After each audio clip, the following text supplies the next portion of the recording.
Shankaram Shankaracharyam Keshavam Badarayanam Sutra Bhashya Kritau Vande Bhagavantau Punah Punaha Ishvaro Gururatmeti Murti Bhedu Vibhagine Vyomavat Vyapta Dehaya Takshina Murtaye Namaha Kukarastvandakaro Vai Rukarastva Nivartakaha Andhakara Nirodhitvat Gururitya Vidhiyate Sadashiva Samarambham Shankaracharya Madhyamam Asmadacharya Paryantam Vande Guru Paramparam. Om Sahana Vavatu Sahanau Bhunaktu Sahaviryankaravavahai Tejasvinavadhitamastu ma vidvishavahai. Om Shanti Shanti Shanti.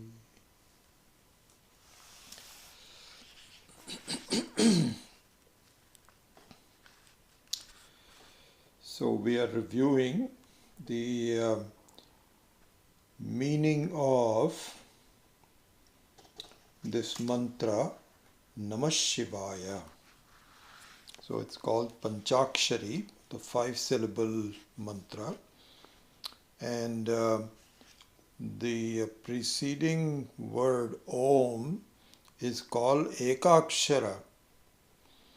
Ekakshara, because it's a single syllable. If Om, the makara is not, the ending makara is not a vowel, or just the O is the vowel. And so that's called single syllable word. And Namah Shivaya is the Pancakshara. Pancakshari is the 5 syllables. And so together it is a mantra, Om Namah Shivaya. So we're looking at the meaning of that. And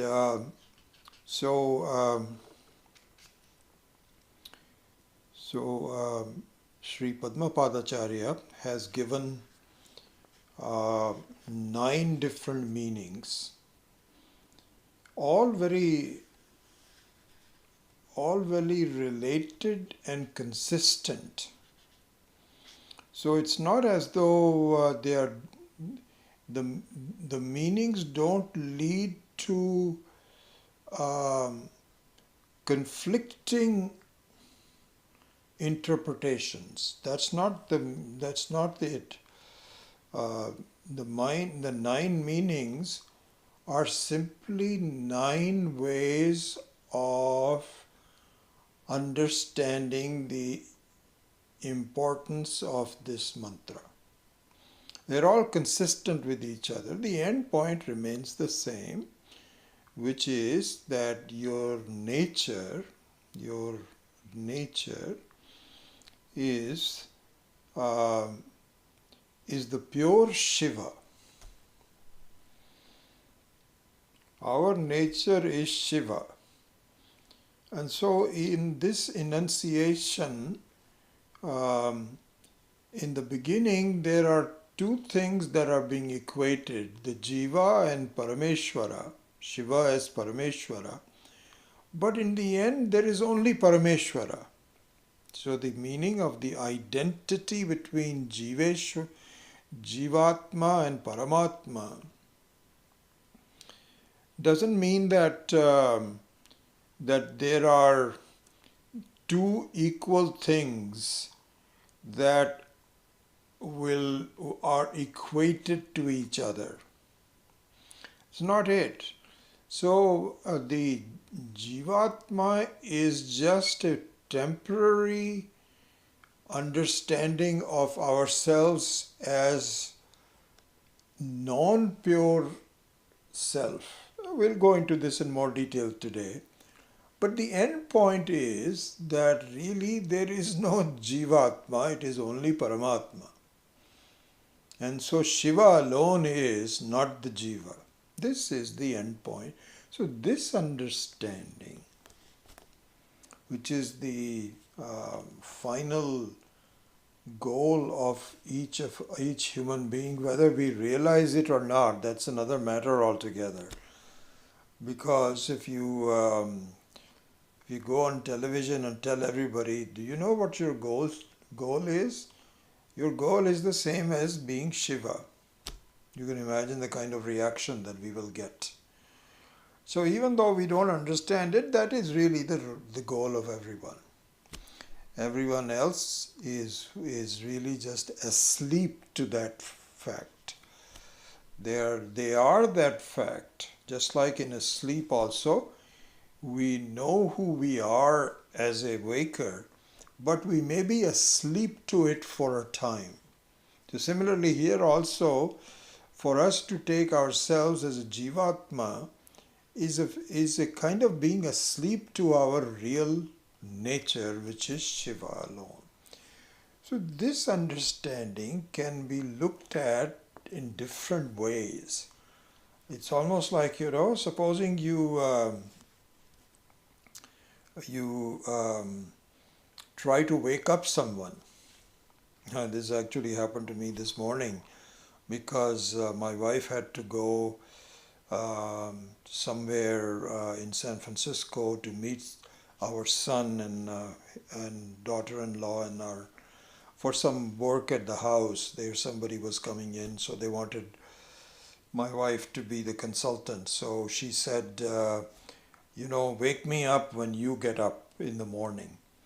And so normally she's up, but today she said, because I have to also go, so please wake me up in case. So I got up at my normal time, but she was still asleep. So finally I had to figure out how to wake her up. So the first thing I did was to switch off the fan, because we have a fan coming in from outside so that the house gets cooled. And so I switched it off, thinking that switching off will wake her up. It didn't wake her up. So I had to really do something else. I had to call her out and said, it's time to wake up. So similarly here also the 9 different understandings are different ways of waking us up. That's all it is. Okay, so we have already done one complete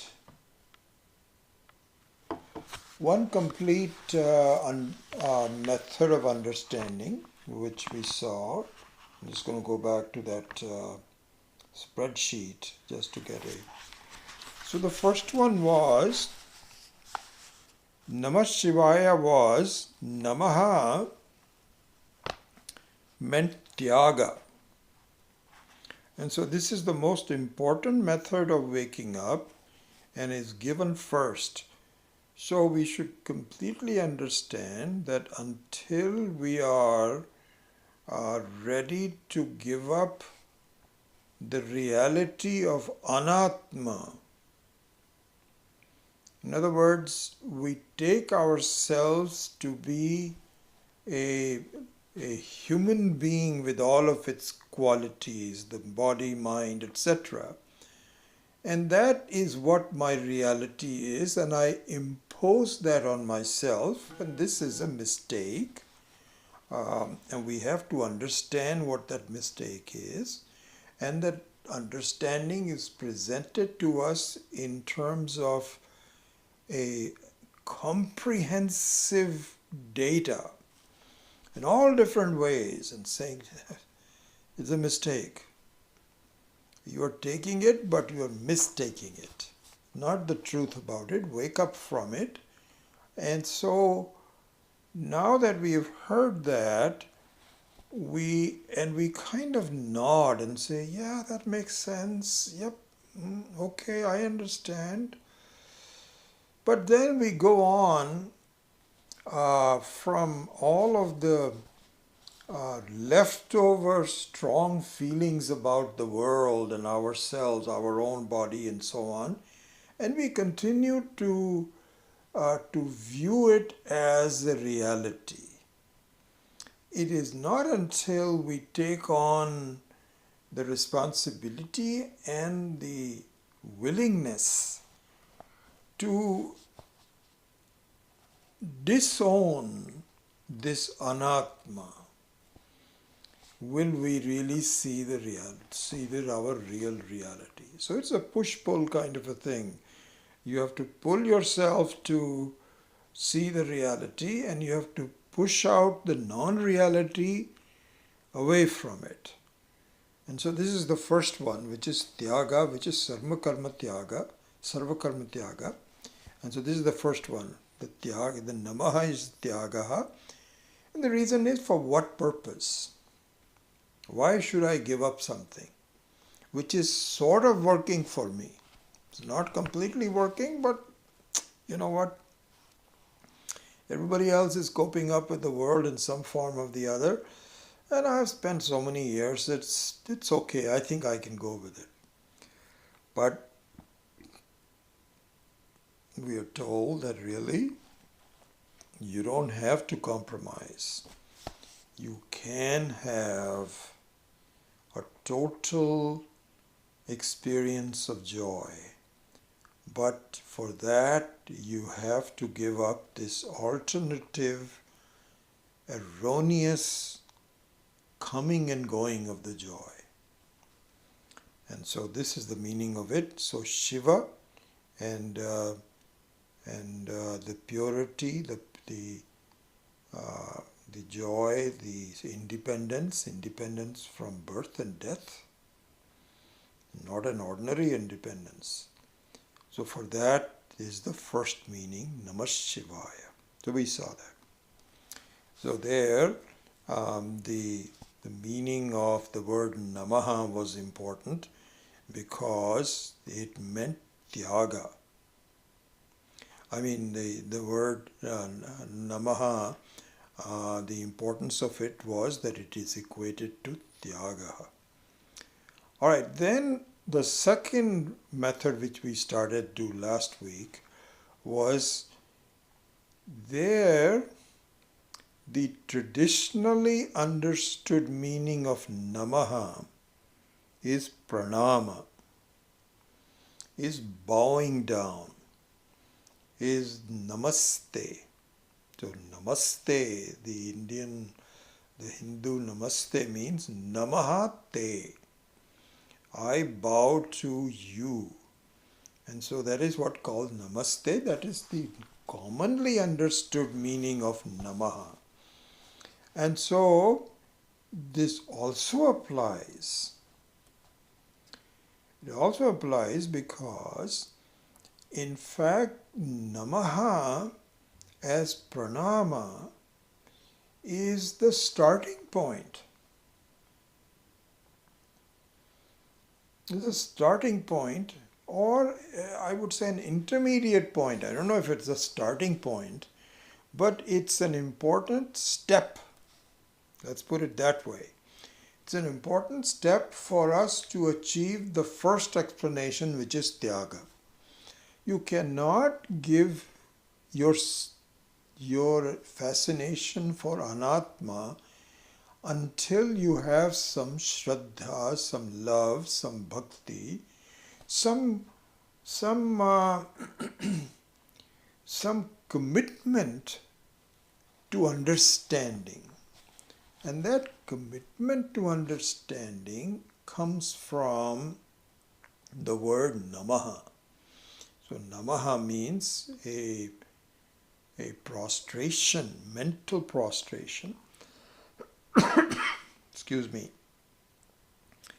Mental prostration to say, I hear you, I am listening to you, I bow to you, and please teach me. So that willingness to submit yourself for some kind of a teaching or some kind of a method of conducting our lives is indicated by the word Namaha. And so there we ended the last class with, and I won't spend too much time on number 2. I have a couple of other things that I want to do. And so here the understanding was that it is this submission to Shiva. So it's a submission to Shiva. And the submission to Shiva can have two forms. So one would be called Sakama Bhakti. The other one is Nishkama Bhakti. And this is all very consistent throughout the Vedantic texts. The same thing is being pointed out in Bhagavad Gita. That really speaking, Karma Yoga is the process of going from Sakama Bhakti to Nishkama Bhakti.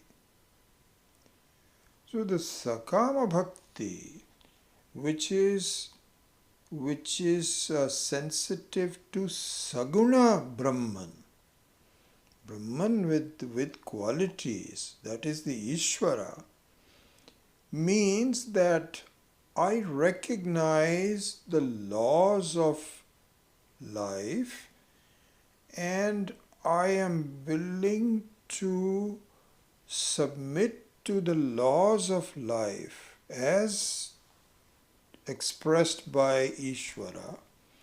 I see Ishvara's handiwork at work.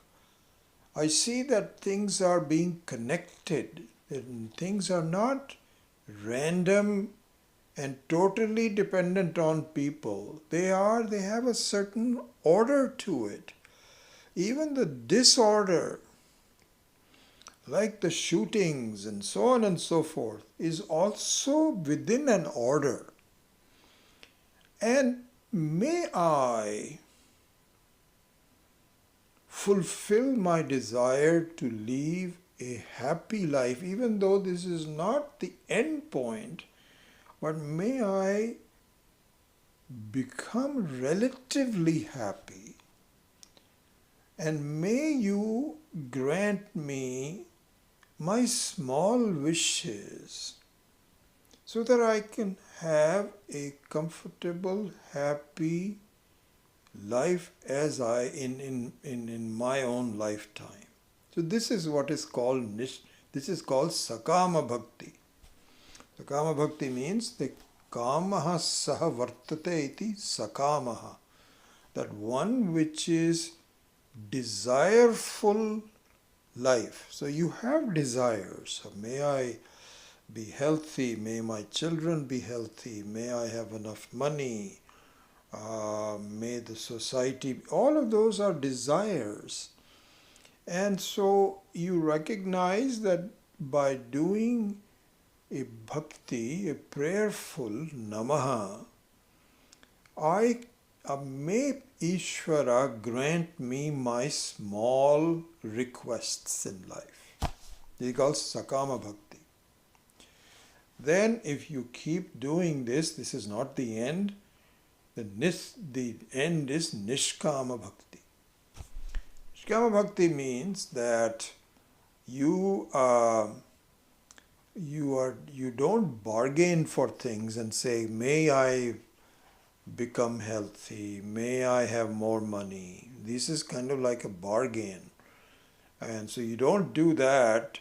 You simply understand through your bhakti and love that you will give me what I deserve.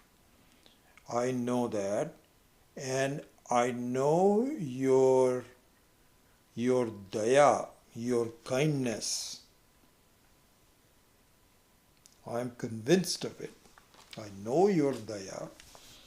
And may I go for a higher stake.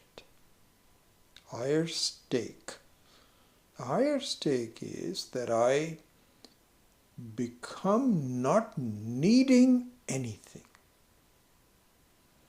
Here, the example given by Swami Dayanandji and Swami Chinmayanandji was excellent, which is that if you if you were unfortunately breaking a bone when you fell down, then you need some work, some surgery to repair it. And then in order to walk again, you need some crutches. So that's exactly the situation where the Sakama Bhakti is where you say that I am not very happy at the moment. I need to be more comfortable. Very much like a person with a broken bone can tell the doctor that please help me. So the doctor performs certain surgery and then he says, by the way, you have to do physical therapy because you can't, the bone is going to take a little while for it to heal, and in the meantime you have to regard it carefully. What I would recommend is that you do not give up walking. Please walk. But I know you're not going to be able to walk by yourself, so here is a prescription for some crutches. Go to such and such shop and get some good crutches. And so you get some crutches. And so this is interesting. That what reminded me was my mother-in-law, who is 94 years old, and so far she's been pretty fine, but her knees are beginning to really give her a lot of problems. She had been having some knee problem, but she said, I'm not going to get a knee replacement at this age. So she made that decision some time ago, and she lives with it, but they're getting worse. And so she's now starting to use some walker from going to place, which is good. So yesterday, was it yesterday? No, day before. Day before, we had to go visit a very good friend of ours who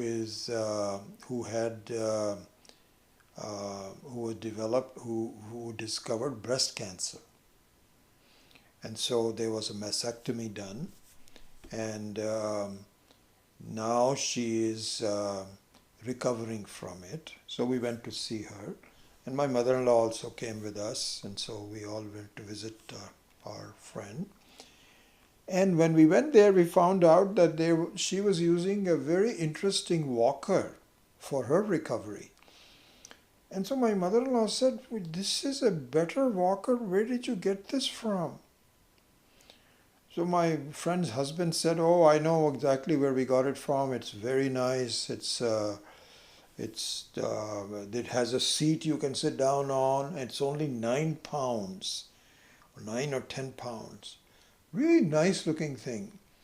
So we are going to try to get a better walker for my mother-in-law.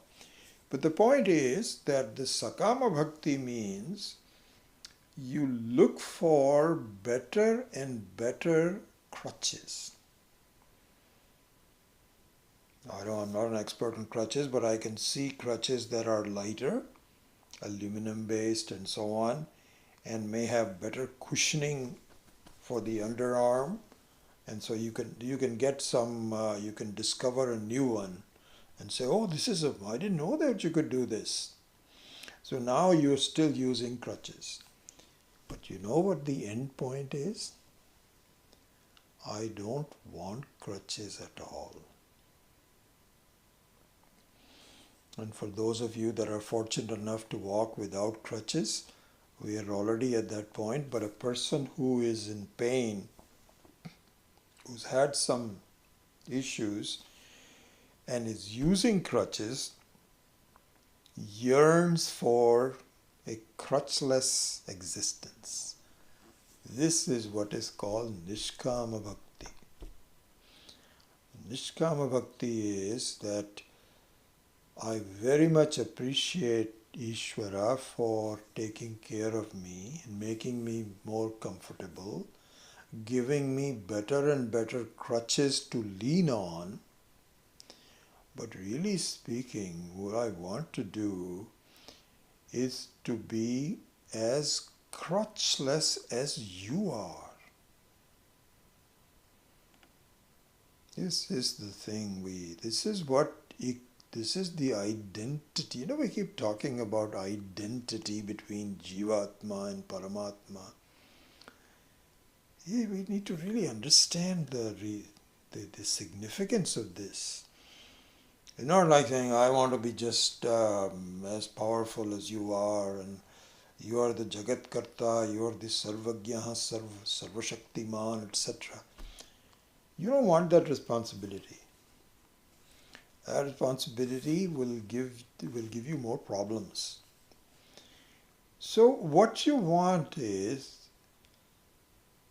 I see, this is what is talked about in the Vedanta, that this is the beauty of the significance of understanding the whole Srishti through Vedanta. And what the Srishti says is that the Parameshvara is, we'll talk about this in the Kaivalya Upanishad class to a little bit more degree. Parameshvara is controlling the whole creation. It's a tremendous responsibility and ability. You and I, if we have if some other people come to stay with us for a couple of days, now we have got a lot of work to do. We have to cook for them and we have to take them around. So some responsibility. Imagine the whole world of trillions and trillions of worlds, and the people living there have to be functioning very well. As Swami Viditatmananda says in his books, this is something that fascinates him, that how much work it would require for Parameshvara to really take care of this responsibility of withholding the reality of the world, not the reality, but the complexity of the world. And yet, Parameshvara does it without batting an eyelid. Udasinam. Udasinam means things are functioning.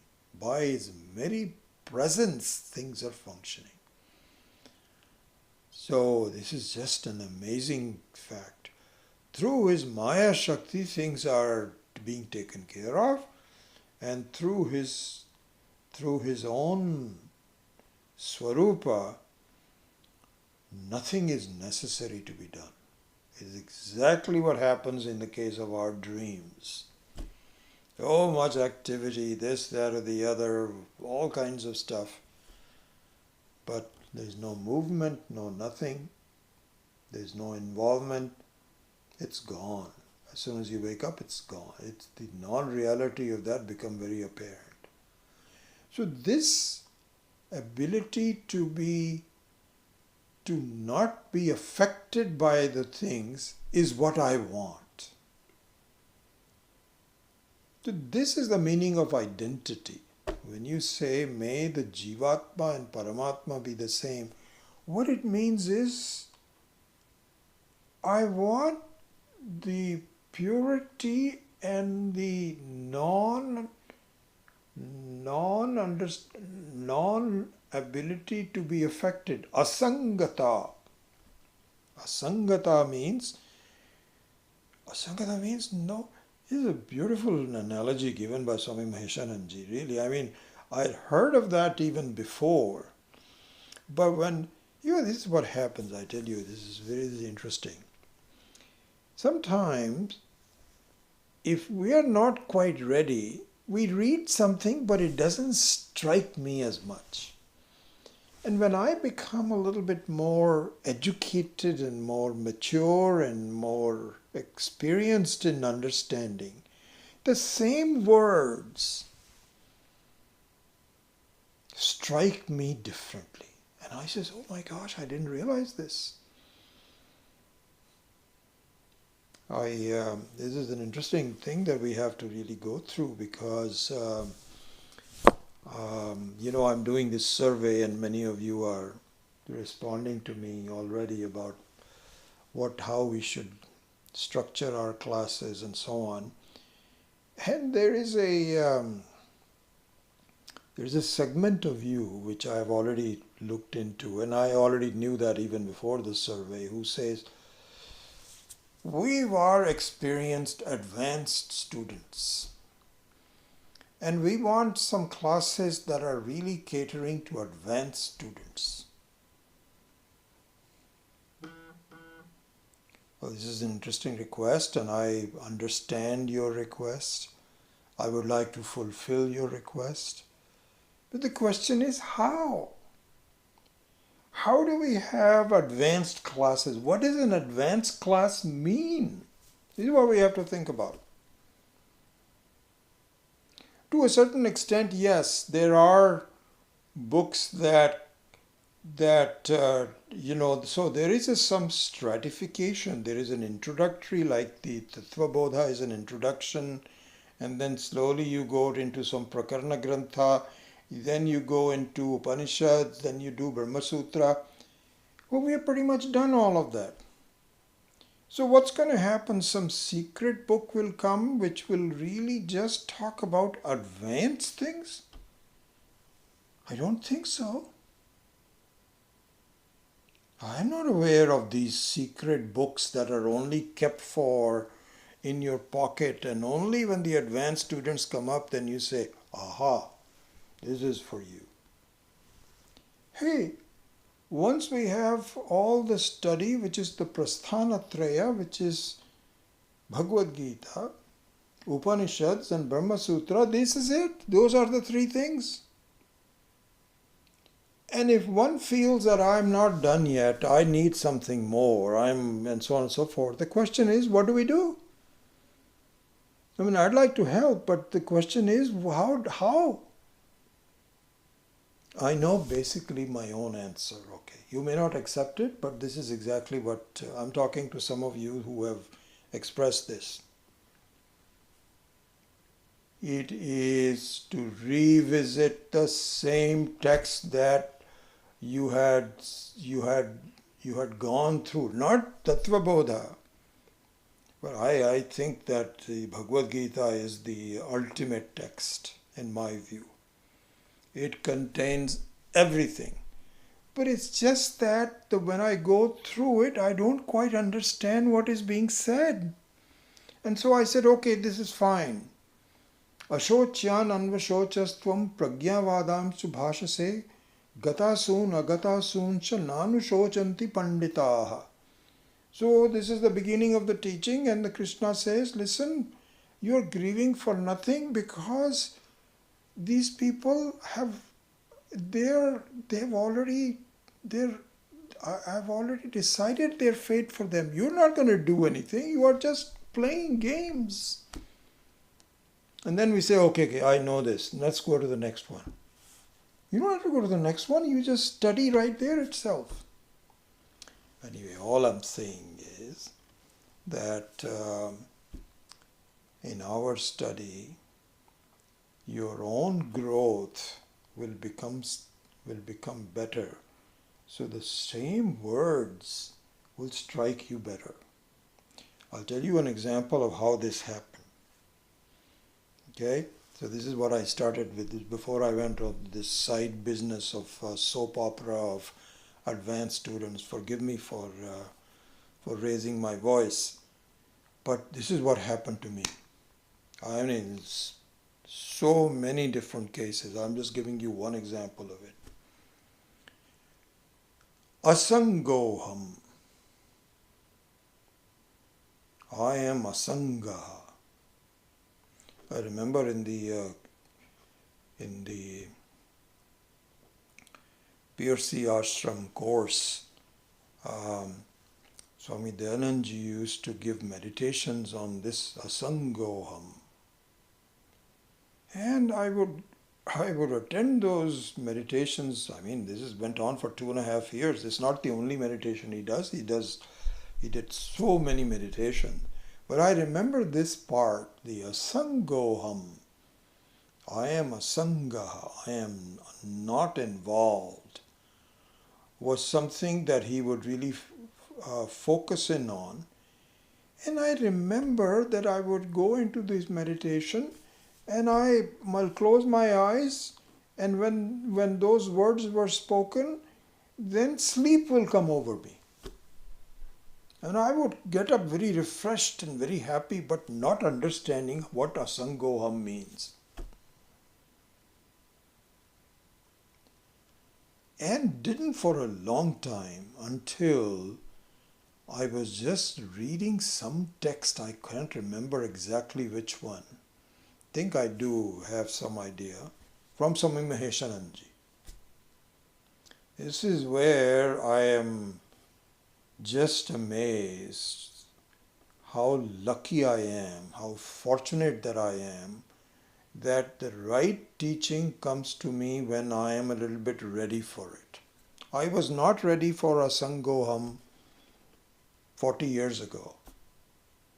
And sometimes in the last 10 years when I started to really get into it with Swami Maheshananji, because Swami Dayananji is not there, and I don't like to just go back to his recordings from 40 years ago, because those things are in my mind already. And so I found the writings of Swami Maheshananji, and the writings there, I am really amazed how good they have been transcribed and so on. And in Hindi, that is another thing. That really made a tremendous difference. Highly Sanskritized Hindi. Same words now started to make sense to me. I'll tell you about the Asangoham. And I've already expressed that, and we'll go over that in more detail. But here's what he said. He said, this is exactly the first verse, very first verse of Dakshinamurti Stotram, which we have done. Vishwam Darpana Dishyamana Nagari Tulyam Nijantargatam Pashyanat Manimayaya Bahirivot Bhutam Yatha Nidraya Yat Sakshat Kurute Prabodha Samaye Swatmanam Evadvayam Tasmai Shri Guru Murtaye Namaidam Shri Dakshina Murtaye. This is the verse. You know that. What is it saying was that, and I think that it was in the Dakshinamurti Stotram book by Swami Maheshananji when this became very clear to me. And that is that if you look at a mirror in outside of a house, in India, for example, we have that. We sometimes have mirrors in the verandas. And if you have that, the entire activity of the scene in front of the home is all there in the mirror. If you were to look in the mirror, you will see, you won't hear this, but the visuals would be exactly what it is outside.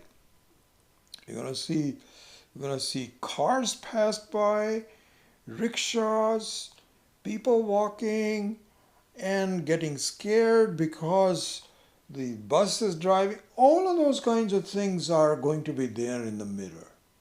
In the mirror.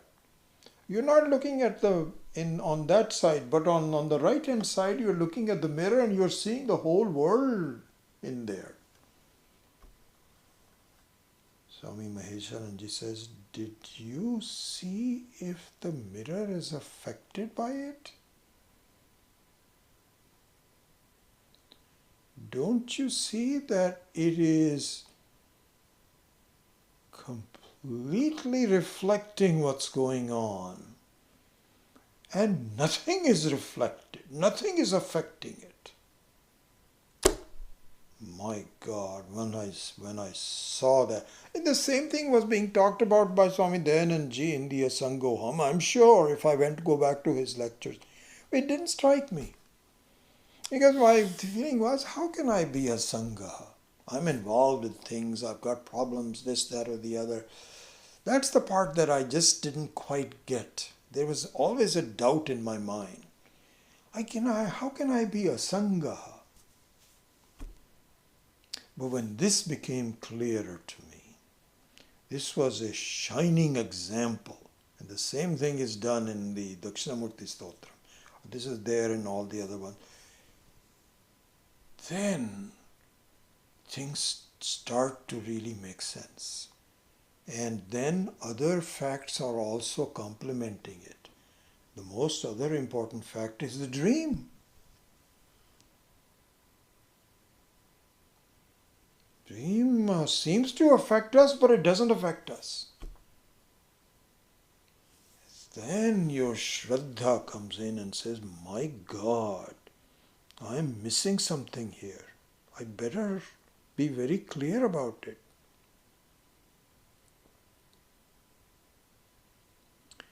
So the advanced study means you have to really do something in order to, and it's the same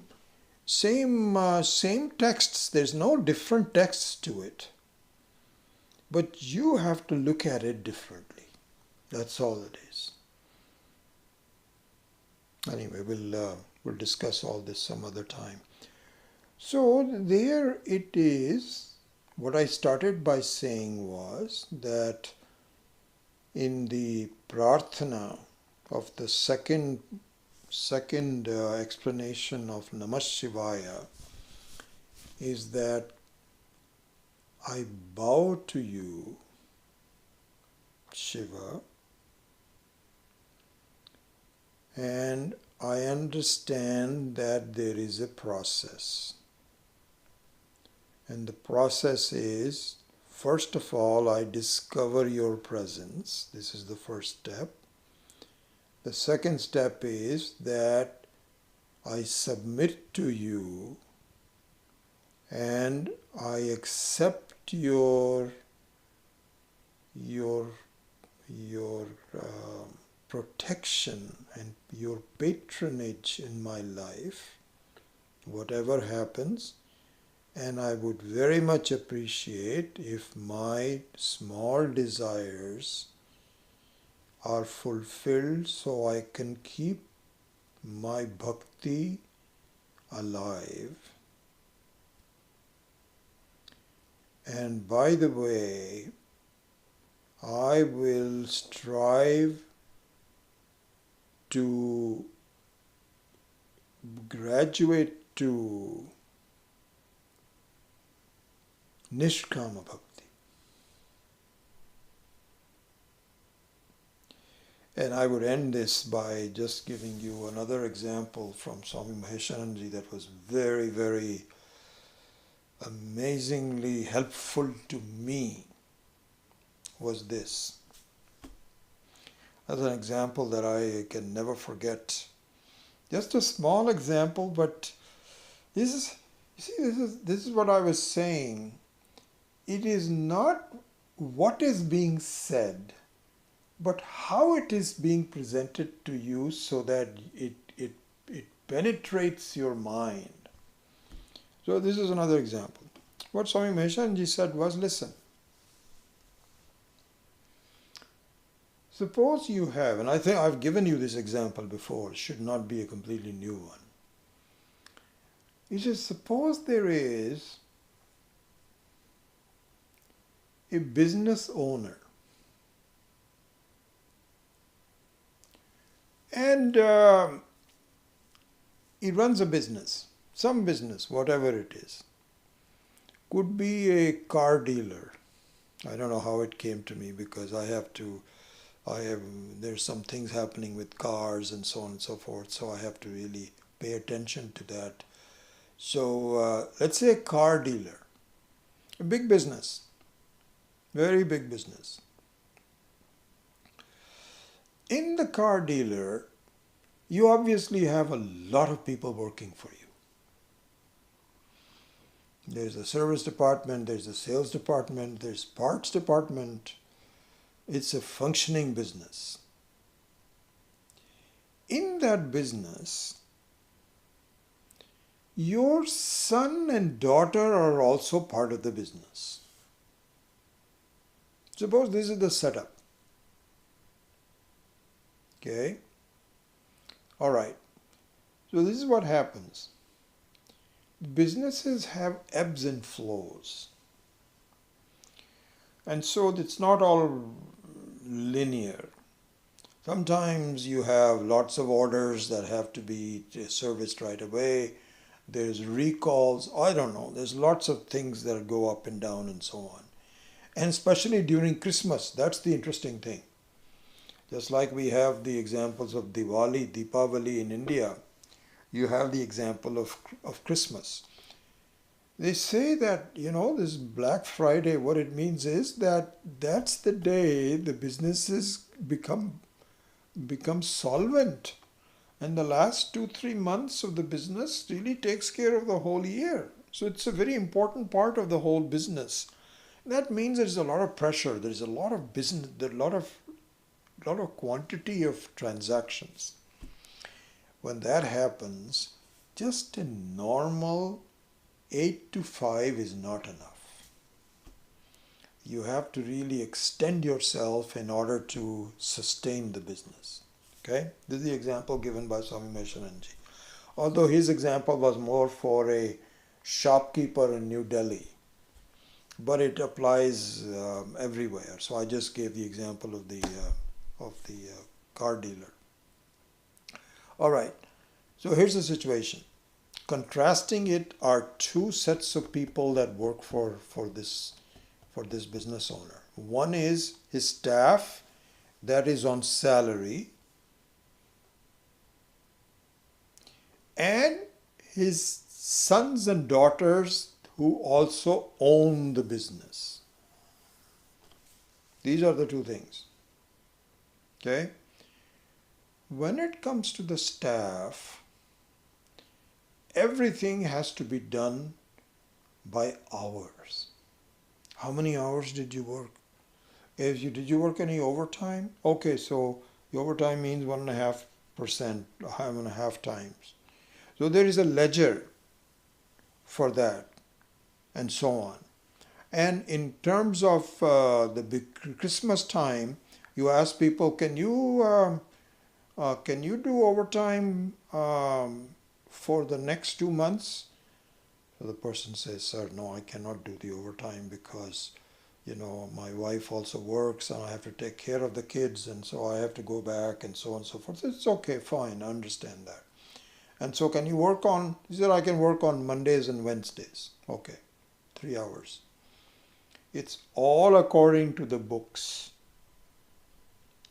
When it comes to his own family, his sons and daughters, they say, Dad, whatever you want me to do, I will do it. I don't have expectations that I will be on Monday or Friday, anything. Whatever is necessary, I know how the business is run, and I have complete devotion towards it. And why do they have that? Not only because they are the father, but they know how the business is required, how it has ebbs and flows, and it is very natural, and they are of course part of it. This is called Sakama and Nishkama.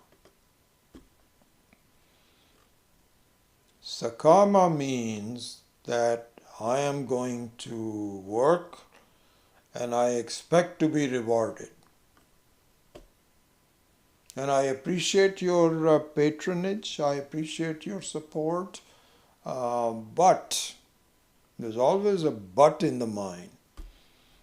I hope you take care of me. You don't take care of me, then I don't know what I will do, but I may not have the same Shraddha towards you. It's exactly like a salaried worker. He says, I hope you take care of me. You don't fire me when business is down, because if you do, I may have to go someplace else. That won't happen with the sons and daughters. Or even a nephew. Forget about, I think that is a better advantage, a better example. Not a son and daughter, because they are business owners also, but suppose there is a nephew. That nephew is going to be very different, because it is all part of my uncle is the one who has given me this job, and I don't care what the job requirements are. I'm going to work my tail off. This is called Nishkama Bhakti. What a beautiful example. So similarly here also, there comes a point where your attitude towards Shiva, towards Parameshwara, goes first through Sakama Bhakti. But if it becomes more advanced, it becomes Nishkama Bhakti. And the Nishkama Bhakti means you have an inner smile always. Because you can see the presence of Ishvara in your own mind. And it doesn't really matter. And you don't have this transactional, business-like approach. I must be happy, because you are happy to a certain extent. Then you'll become happier also and says, doesn't matter. I don't need anything. Whatever you give me is fine. So that kind of an attitude comes from a maturity and familiarity with what's going on. Because otherwise you still have this feeling, is there Ishvara? Yeah, the classes say that there is Ishvara, but they've got all the problems and shootings and so on. Maybe there is no Ishvara. Maybe there's something else going on. So,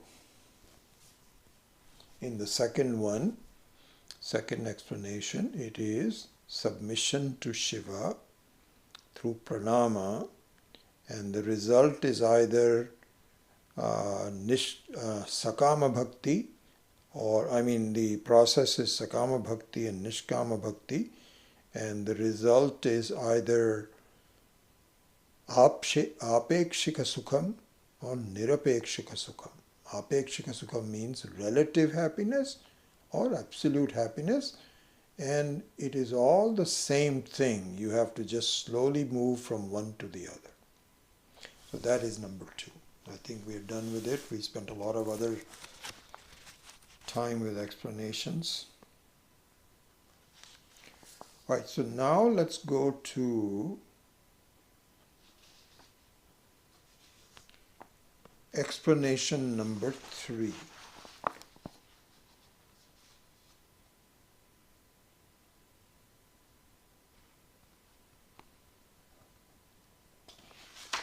Third explanation.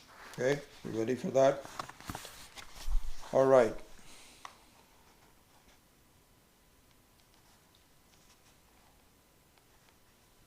It's interesting how the etymology, how the Sanskrit contains the seed of understanding. So beautiful. This language is just amazing. Wish we are fortunate enough to be born to learn Sanskrit from the very beginning. Now it's for some of us it has become late, but nevertheless you can at least get a sense of the importance of it. Number 3, the word Namaha becomes absolutely key to this.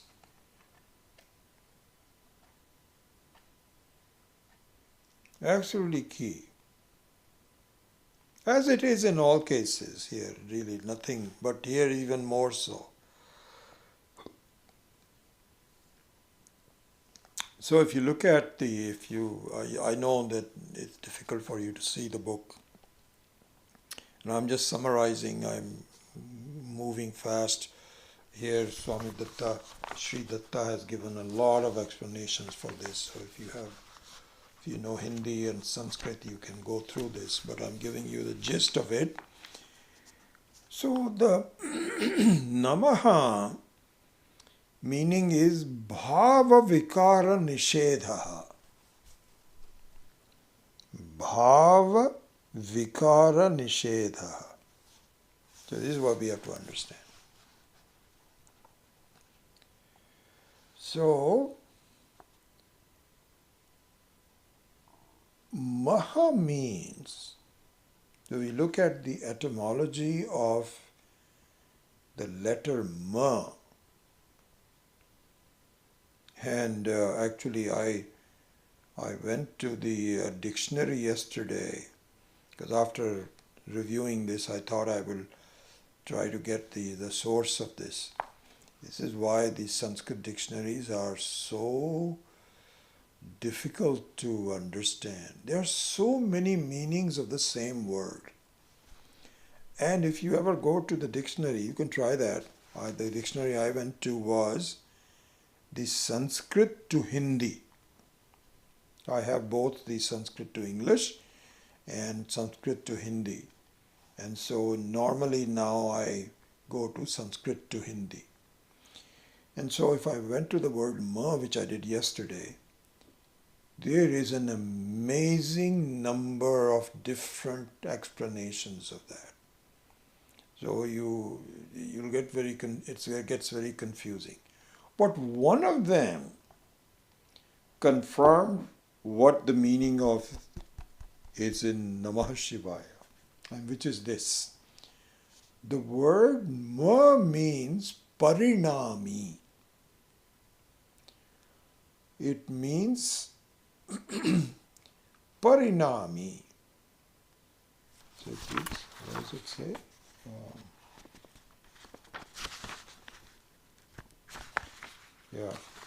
Just 1 second.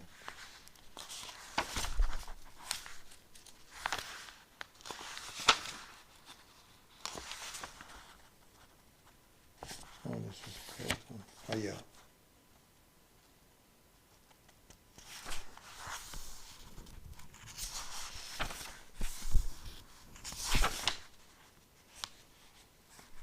Yeah.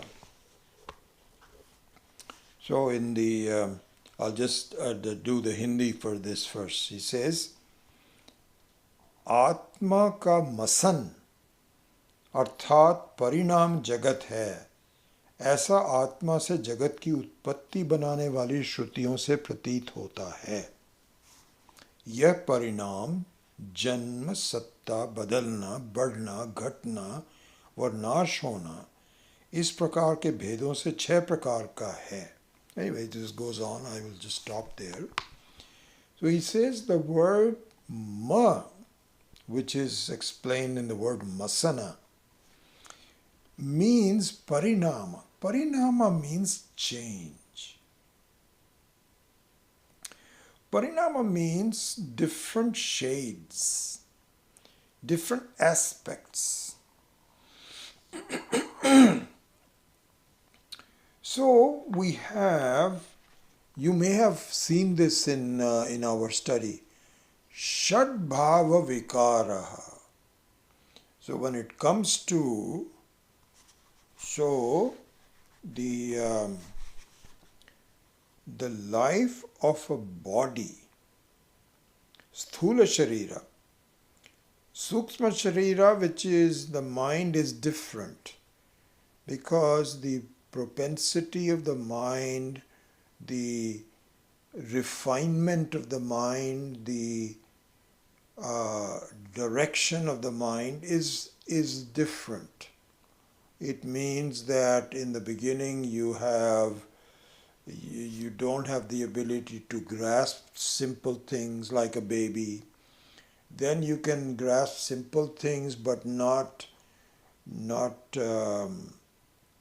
advanced things. Then you advance things.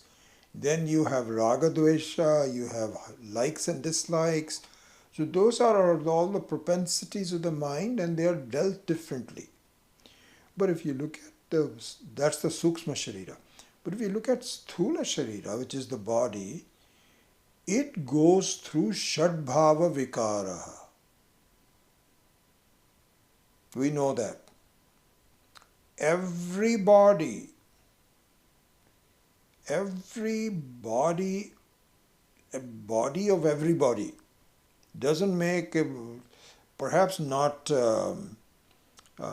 plants, but if you look at, and also maybe not the amoebas and all these kinds of things, but if you look at human beings and four-legged animals, they all go through the following thing. What are those Shadbhava Vikara, 6 ways of changing? Asti. Asti means they become visible. See, so when the baby is born, then it becomes visible. You can touch the baby. You can feel the baby. It's called Asti. Jaya, in fact, it's the other way around. Jayate is the first one, is born. Then Asti. Then Vardhate. Then it starts to grow.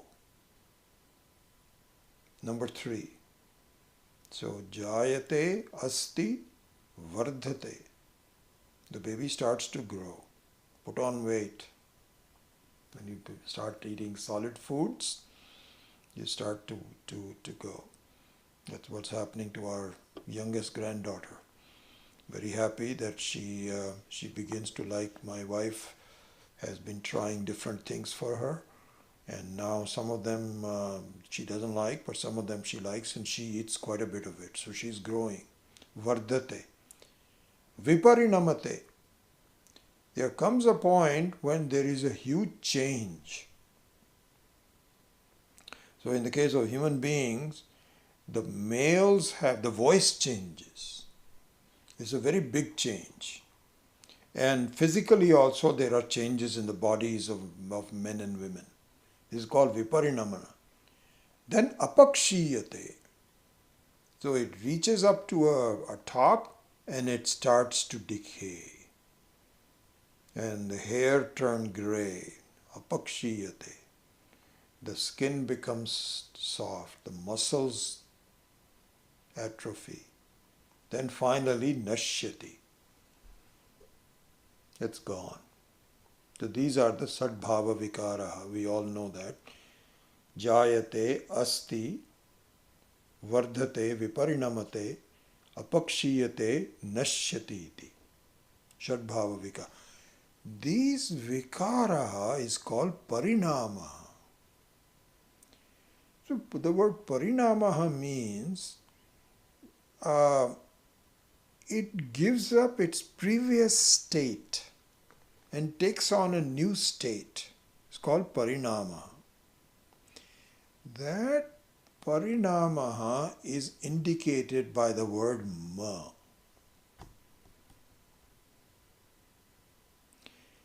And Namaha, Namas, Masana means the Sakara is Namas. And so the Na is one that does not change. It's called Namaha. Namas. So this is the meaning of the word Namaha, which is the non-changing nature of Shiva. The non-changing nature of the Atma, you and I. So there is a non-changing nature which appears to be a changing nature. You can't even call it nature, that appears to be changing. So here, the the Namaha means, is very interesting. Here the word Namah Shivaya reverses what is the main one. You see that? So what reverses the main one means, in the previous ones, Namaha was the action and the goal was Shiva, wasn't it? That's what we've been discussing. So Namaha means Thiaga, means action. And I want to reach Shiva. In this interpretation, Namaha is the goal and Shiva is one who is addressed. And so the meaning of the third one is, Hey Shiva,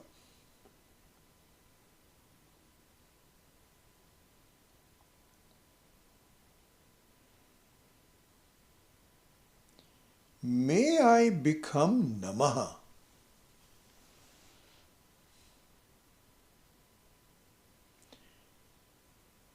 Hey Shiva, may I become Namaha, which is you anyway.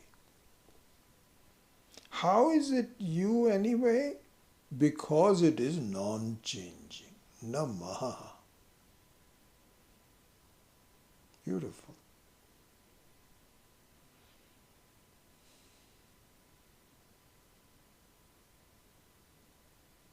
So,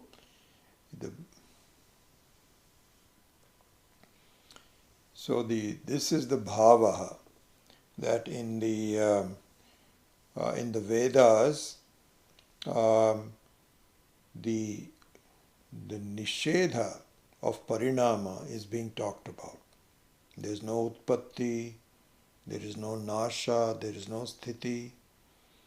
Hey Shiva, Namaha. And then the word Ayah. So we've done already Namaha and Shiva. Now the word Ayah. Ayah means, can you please take me there?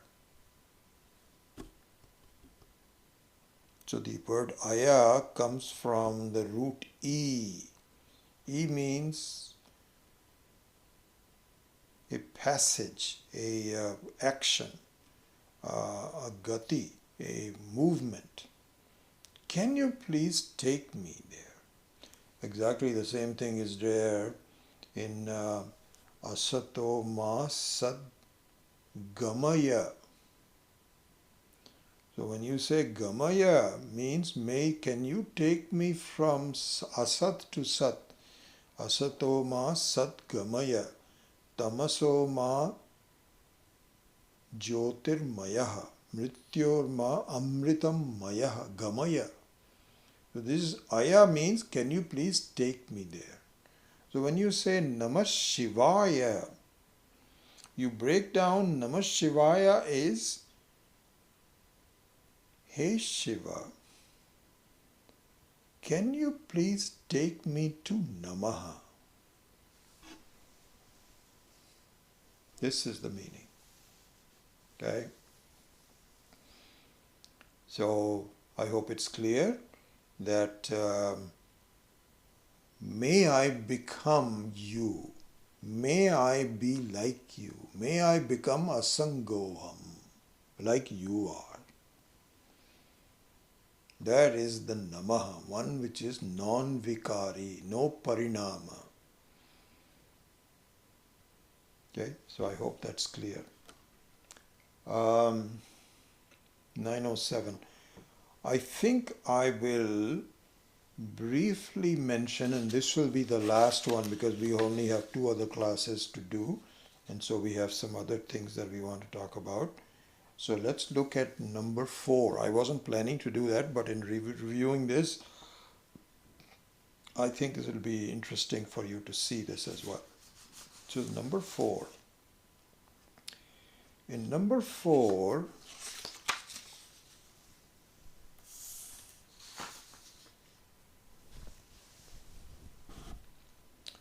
The meaning of the number 4 is, and again, if you go back to the spreadsheet, he says,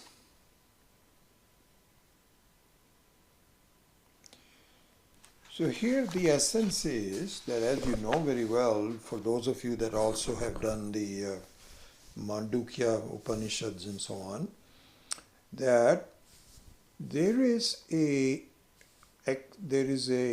manifestation of Shiva, which is of course the Turiya. The manifestation is in different forms, through Jagrat Avastha, through Sushupti Avastha, through Swapna Avastha, through birth, through Sthiti, Nasha, all kinds of things. Similarly here you have 3 kinds of, this is what is called Trimurti. Trimurti means 3 different ways of looking at it, 3 different expressions, 3 different expressions that people can appreciate, 3 different manifestations, that's the word I was looking for, 3 different manifestations. So there, for example, you have Ichha Shakti, Kriya Shakti, Jnana Shakti. You also have Brahma, Vishnu, and Rudraha. So these are all the same manifestation of Parameshwara in the form of Shiva. Okay? So there Shiva is mentioned in our Shastra. This is the Sampradaya that we have as the nature of Ishvara. And so if you look at, this is given in the Upanishad, the Mandukya Upanishad. So it says,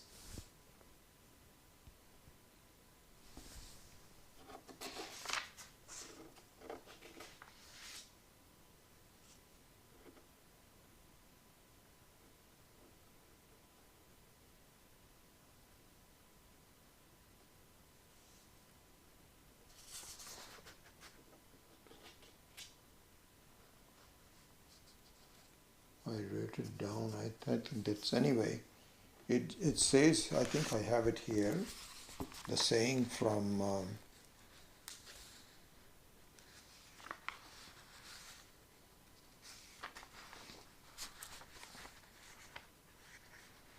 so in the Mandukya, it's talking about Turiya, it's describing the Turiya. Turiya means the 4th one, which is not the 4th one, it is the actor behind all of the roles that the actor plays. That's the Turiya. So it is not a 4th one per se, but it is something which is devoid of the roles. Is the same actor that plays role number 1 of Brahma, same actor plays Vishnu, same actor plays Rudra, but that actor is Prapancha Upashamam Shantam Shivam Advaitam Chaturtham Manyate Sa Atma Savigneya. This is what we all studied. I think it was number 7, if I recall, from the Mandukya Upanishad. So Shiva there is presented as Parameshwara, Ishvara. And so that Shiva is the one which is devoid of any roles. So the role of being born, the role of transactions, the role of death, and all of that. These are all roles. Don't apply to Shiva because they are temporary. They come and go. And so in that sense, Swami Maheshananji pointed out that this is the Shruti, this is the meaning of the word in our Shruti. But I think what happens is, over time, people have become so attached to one of the forms that they look upon it as being separate from Shiva. The Vaishnavas, for example, they look upon Vishnu as the Parameshwara. And Shaivas also look at Shiva as the main one, only one.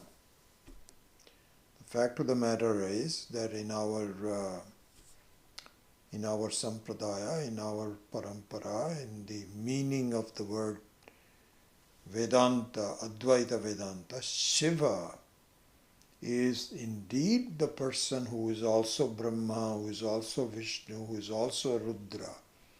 But it is the pure form of Parameshwara which is Turiya. So the fourth explanation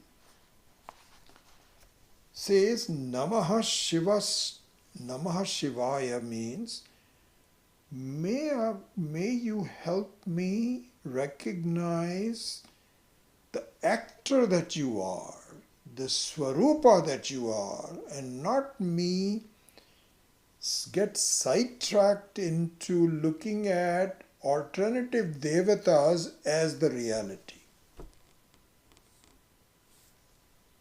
This is the explanation of Padmapadacharya ji.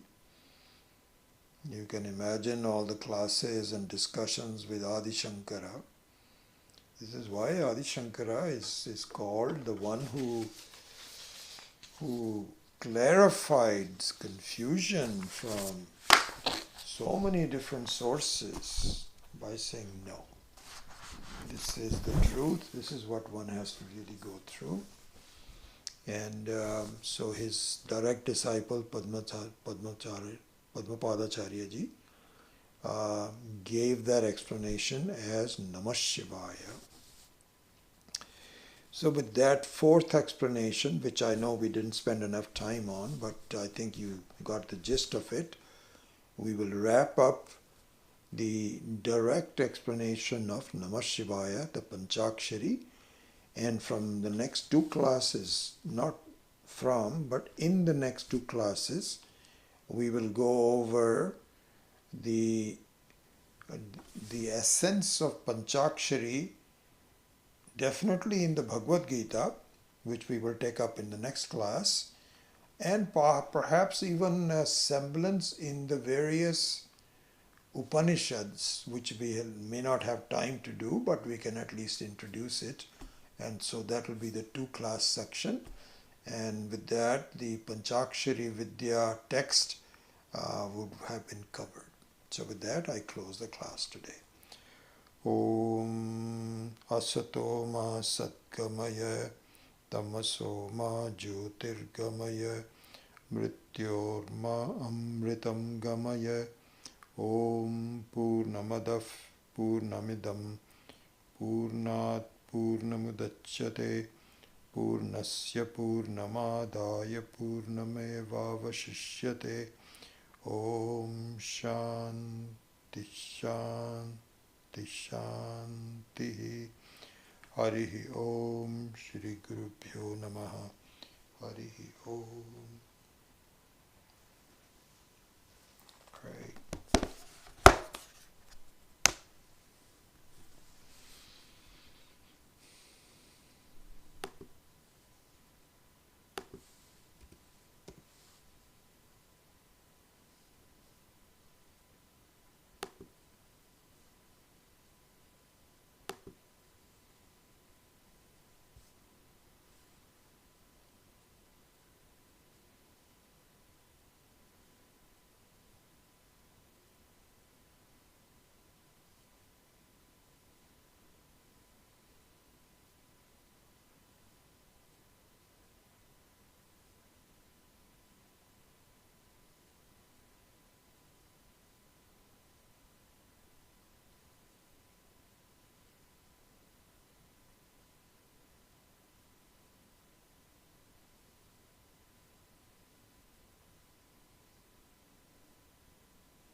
Very good. Excellent that you were all able to attend this class, and we are closing off on this very brief introduction to Pancakshari Vidya. And the one thing that we can see from all this is that this is what is called Samanvaya.